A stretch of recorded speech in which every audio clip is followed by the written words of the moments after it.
11ஆம் இடம் சந்திரன் வலுப்பட்டுனா அபிலாசைகளை அவர் நிறைவேற்றி தான் ஆகணும். அந்த 11ஆம் இடம் வலுப்பட்டாவே ஒரு மனிதனுக்கு இன்னும் ஒரு தாரத்தை குறிக்கிற வேலையை கண்டிப்பா செய்யும்.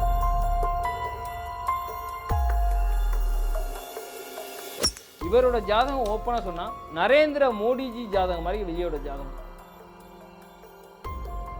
அவ்வளவு பவர் இருக்கு. பவரான ஜாதகம். எம்ஜிஆர் ஜாதகமே பார்த்தேன். எம்ஜிஆர் ஜாதகத்தை விட வலிமையான ஜாதகம். விஜய் வந்து இந்த வருஷம் முதலமைச்சர் ஆவார்னு சொல்றீங்க.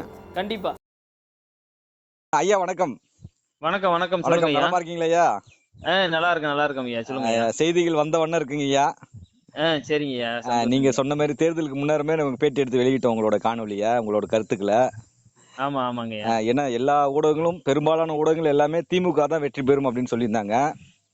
பெரும்பாலான ஜோதிடர்கள் எல்லாமே ஆளுங்கட்சியான திமுக தான் வரும்னு சொல்லியிருந்தாங்க. கருத்து கணிப்புலாம் அப்படித்தான் சொல்லியிருந்தது. சரிங்க. நீங்கள் மட்டும் விஜய் வந்து முதலமைச்சர் ஆகியே தீவார் அப்படின்னு கண்டிப்பா உறுதிபட சொன்னீங்கய்யா. கண்டிப்பா. அது எந்த வகையில சொன்னீங்கய்யா? இல்லங்கய்யா, அவரோட கிரக சேர்க்கை தாங்கய்யா. மத்த ஜோதிடர் சொன்னதெல்லாம் பாத்தீங்கன்னா சும்மா பெயர்ச்சி பலன் மட்டுமே வச்சு என்கிட்ட சொன்னாங்க. அதுதான் வந்து அவங்க கணிச்ச ஜோதிடம்லாம் தப்பானதுக்கு காரணம். இது ஜோதிடம்ங்கிறது பாத்தீங்கன்னா பிறப்பு ஜாதகம் தான் மிக தெளிவா பேசும். நம்ம இந்த பூமியில என்ன கர்மா அனுபவிக்கணும் பிறந்து வந்திருக்கோமோ அது தெளிவா நகரும். அந்த பிறப்பு ஜாதகத்தை தெளிவா கணிச்சோம். அது தெளிவா இருந்துச்சு. அதனால அது ஆட்சி அதிகாரத்துக்கு வந்துட்டாங்க. அவர் ஆட்சி அதிகாரத்துக்கு வந்தே ஆகணுங்கிறது அவரோட ஜாதகம். அதை தாண்டி ராகுவோட அந்தரம் போயிட்டு இருந்துச்சு. சுக்கிர தசையில குரு புத்தி, ராகுவோட அந்தரம், ராகு 3ஆம் இடத்துல உச்சம். பல சூழ்ச்சிகள்லாம் அவர் சந்திச்சு சாதாரண இடம் கிடையாது. அந்த ராகு உச்சம் பெற்று உட்கார்ந்து அந்த உச்சம் பெற்ற ராகுக்கு பாத்தீங்கன்னா செவ்வாய் சந்திரனோட சேர்ந்து நீச்சபங்க ராஜயோகத்துல உட்கார்ந்துருக்கு 11ஆம் இடத்துல. அதுதான் அவரோட ஜாதகத்துல மிகப்பெரிய பலம். இந்த நீச்சபங்க ராஜயோகம் தான் அவர் அடுத்த கட்டம் கொண்டு வந்திருக்கு. ஆமா, அந்த ராகுக்கு வீடு கொடுத்த கிரகம். பட் ஆனா பாத்தீங்கன்னா அதுக்கு வந்து பாத்தீங்கன்னா 10ஆம் இடம்ங்கிறது ரொம்ப பயங்கர பவர்ஃபுல்லா இருக்குங்க. அதே மாதிரிக்கு தெய்வ கடாட்சம் வந்து விஜய் ஜாதகத்துல அபரிவிதமா இருக்கு. இப்ப வந்து பாத்தீங்கன்னா இன்னுமே எல்லாரோட கேண்டிடேட்டோட ஜாதகம்லாம் கணிச்சிருந்தோம் அப்படின்னா இதை விட வளர்ச்சி அடைஞ்சிருப்பாங்க. இப்ப விஜயோட ஜாதகத்துக்கு ஆட்சிக்கு வரணுங்கிறது மட்டும்தான் நம்ம கணிச்சிருக்கோம். இப்ப எம்எல்ஏ கேண்டிடேட் எல்லாம் நம்ம கணிச்சு கொடுத்திருந்தோம் அப்படின்னா 200 சீட்டுக்கு மேல ஜெயிச்சிருக்கிறதுக்குலாம் கூட வாய்ப்பு இருக்கு. ஏன்னா அது மாதிரி ஒரு பலமான ஜாதகம் விஜய் ஜாதகம். இப்ப அவருக்கு வந்து கரெக்டான தசாபத்தி. இனிமே இந்த ஆட்சி கட்டுல இருந்து விஜய் இறக்குறது அவ்வளவு ஒரு சாதாரண விஷயம் கிடையாது. இல்ல, நீங்க பேசும்போது வந்து எம்ஜிஆரோட வலிமையான ஜாதகம் சொன்னீங்க. எம்ஜிஆர் மிகப்பெரிய ஒரு உயர்ந்த நட்சத்திரமா இருந்தார் தமிழ்நாட்டுல. ஆமா. மக்கள் செல்வாக்கு பெற்றிருந்தாரு. ஆமா, அவரை விட சிறப்பு வாய்ந்த ஜாதகம் அப்படின்னு சொல்லியிருந்தீங்க. மேலும் பிரதமர் மோடி ஜாதகத்துக்கு சமமா குறிப்பிட்டிருந்தீங்க. கண்டிப்பா. அத பத்தி சொல்லுங்க. எம்ஜிஆரோட எப்படி வலிமையானவரா ஒரு? ஆமாங்க. எம்ஜிஆரோட ஒரு பாத்தீங்கன்னா 3 மடங்கு வலிமையான ஜாதகம் ஐயா இது. அதையும் தாண்டி ஒருத்தரோட ஜாதகம் அப்படிங்கிறது பாத்தீங்கன்னா அவருக்கு அந்த தசா புத்தி வரணும். பர்டிகுலரா வந்து ஜெயிக்கணும் அப்படின்னா அந்த தசா புத்தி வரணும். அவர் இப்ப நடக்கிற அந்தரம் சூட்சமத்துக்குள்ளே ஜெயிச்சு வந்துற வாய்ப்பு இவருக்கு வந்து அவர்தான் இருக்குன்னா அடுத்து வர்ற திசையெல்லாம் டோட்டலாவே அவருக்கு தான் சாதகமா இருக்கும். 100% அவர் தான் அடுத்தடுத்த காலகட்டங்கள்ல சிஎம்மா வருவாரு. அதே மாதிரிக்கே மோடி ஜாதகம் மாதிரிக்கு இவரோட ஜாதகம் வலிமைங்கிறது 10-11ஆம் இடங்கள் மிகப்பெரிய பலம் பெற்று உட்கார்ந்துருக்கு. அதை தாண்டி அவருக்கு தசா புத்தி நடத்த வருது. மற்றபடி இந்த கோச்சார பலனுக்கும் அதுக்கும் இந்த மற்ற ஜோதிடர் பேசுறதுக்கும் இதுக்கும் சம்பந்தமே கிடையாது. அவங்க எல்லாம் எதுக்கு எனக்கிட்ட நிறைய ஜோதிடர் இருக்கு என்கிட்ட தொடர்பு கொண்டு பாத்தீங்கன்னா இது நீங்க இதை கணிக்கிறீங்க, இப்படி எல்லாம் வரமாட்டாரு, இத்தனை சீட்டு வந்திருக்கு அப்படின்னு நிறைய ஜோதிடர் என்கிட்ட வாக்குவாதம் எல்லாம் பண்ணாங்க. எல்லாருக்கும் மே 4ல பாருங்க அப்படின்னு சொல்லியிருந்தேன். நான் சொன்னது மாதிரிக்கே ஏடிஎம்கே, டிஎம்கே, தாவேகா எல்லாமே நான் சொன்ன மாதிரி சீட்டு வந்திருக்கு. 125 சீட்டு சொல்லியிருந்தோம், இப்ப 108 சீட்டு வந்திருக்கு. அது காரணம் இந்த எம்எல்ஏயோட வலிமை, மத்த கேண்டிடேட் நிப்பாட்டினோட வலிமைகள் முன்ன பின்ன இருந்திருக்குமா தாண்டி மத்தபடி வந்து இவர் ஆட்சி கட்டுக்கு அமர்றதுங்கிறது யாருனாலையும் தடுக்கவே முடியாது.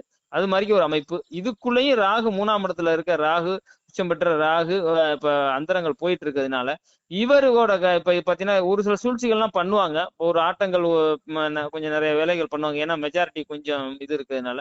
பட் அதெல்லாம் வெற்றி கொண்டு அவர் வந்து அந்த இடத்துல அதிகாரத்துல அவர் தான் உட்காருவாரு. அவரை ஒண்ணுமே பண்ணிக்கிற முடியாதுங்க ஐயா.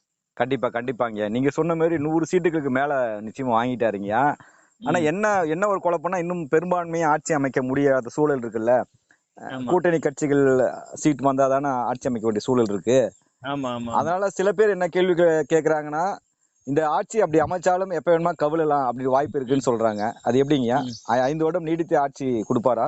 கண்டிப்பாங்க ஐயா. அதெல்லாம் வந்து அவர் வந்து 3ஆம் இடத்து ராகு அது அழகா வழி நடத்தி கொண்டு போயிரும் ஐயா.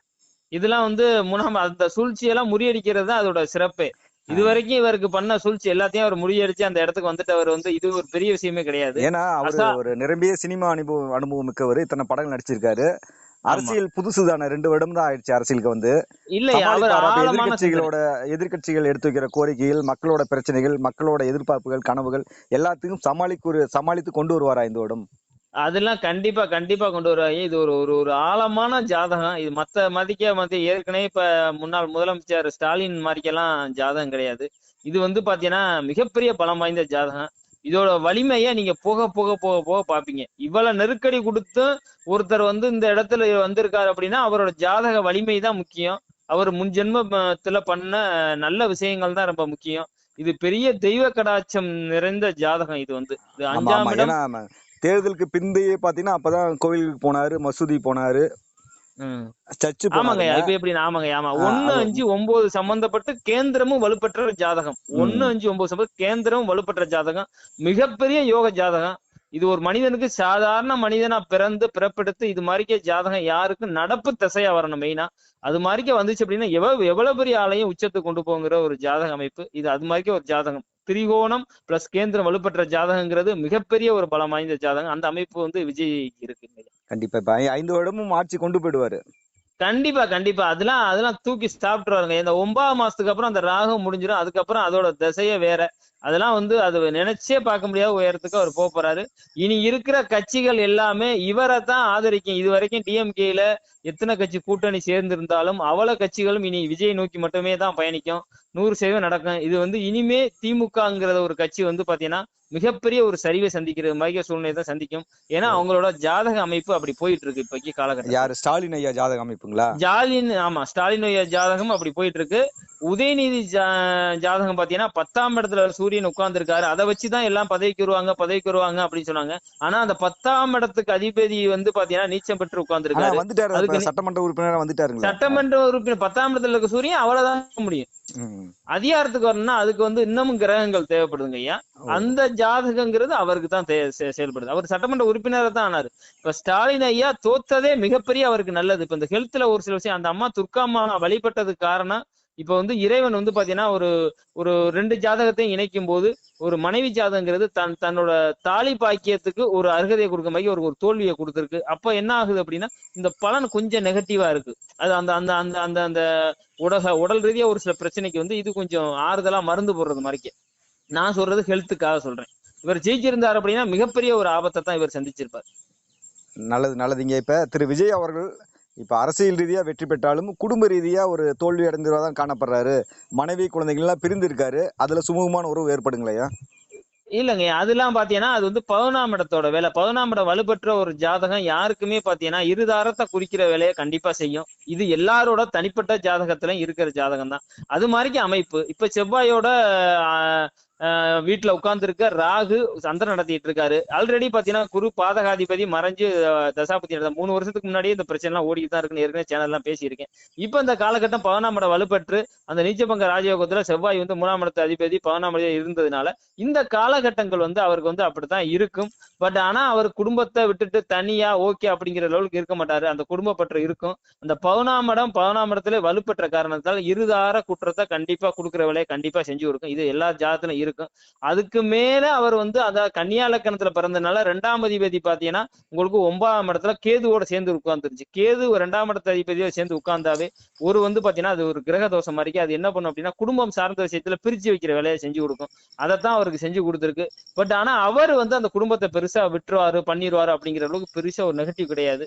இன்னொரு தாரமே அதுவும் அந்த ஜாதகம் 2வது ஜாதகம் தாரமா வர்ற ஜாதகம் எப்படி செயல்படுங்கிறது ரொம்ப முக்கியம். அது மாதிரிக்கு வந்தாலும் குடும்பத்தை அவர் விட்டுற மாட்டாரு. பட் இருந்தாலும் அவர் சாக்ரிஃபைஸ் பண்ணிக்கிறதுக்கு வாய்ப்பு நிறைய இருக்கு. ஏன்னா 2 ஆப்ஷனுமே 2ஆம் இடத்துல வலுவா உட்கார்ந்துருக்காரு.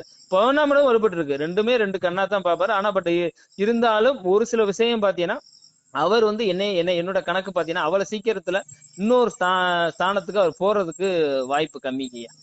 நல்லதுங்க. விஜய் வந்து முழு நேர அரசியல்வாதி ஆயிட்டாருங்க. முதலமைச்சர் ஆக போறாரு. தொடர்ந்து அடுத்த சினிமா நடிக்கிறதுக்கு வாய்ப்புகள் மீண்டும் வர்றதுக்கான வாய்ப்புகள் இருக்குங்களா? அதுக்கெல்லாம் வாய்ப்பு கம்மிங்க ஐயா. இல்ல, அதுக்கெல்லாம் வாய்ப்பு கம்மி. இனி அரசியல்ல இனி தீவிரமா இருப்பாப்ல.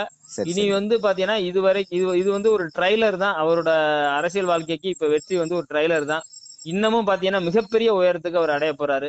கண்டிப்பா பாத்தீங்கன்னா இனி வரும் காலங்கள்ல விஜய் தான் அசைக்க முடியாத சக்தியா தமிழ்நாட்டுல தமிழ்நாட்டுல தவிர்க்க இருப்பார். முடியாத சக்தியா வந்துருவாரு. அசைக்க முடியாத சக்தி, வந்துட்டாரு. தவிர்க்க முடியாத சக்தி, அசைக்க முடியாத சக்தியா இருப்பார். மிக்க மகிழ்ச்சிங்க, மகிழ்ச்சிங்க. உங்க வாக்கு ஏற்கனவே பலிதமாயிடுச்சு. இன்னும் வாக்கு பலிதமாக இறைவனை பிரார்த்திப்பங்கய்யா. சரிங்க. மிக்க மகிழ்ச்சிங்க. நன்றிங்கய்யா. மீண்டும் நன்றி சந்திப்போம். நன்றி நன்றி நன்றி நன்றி நன்றிங்க. நன்றி நன்றி.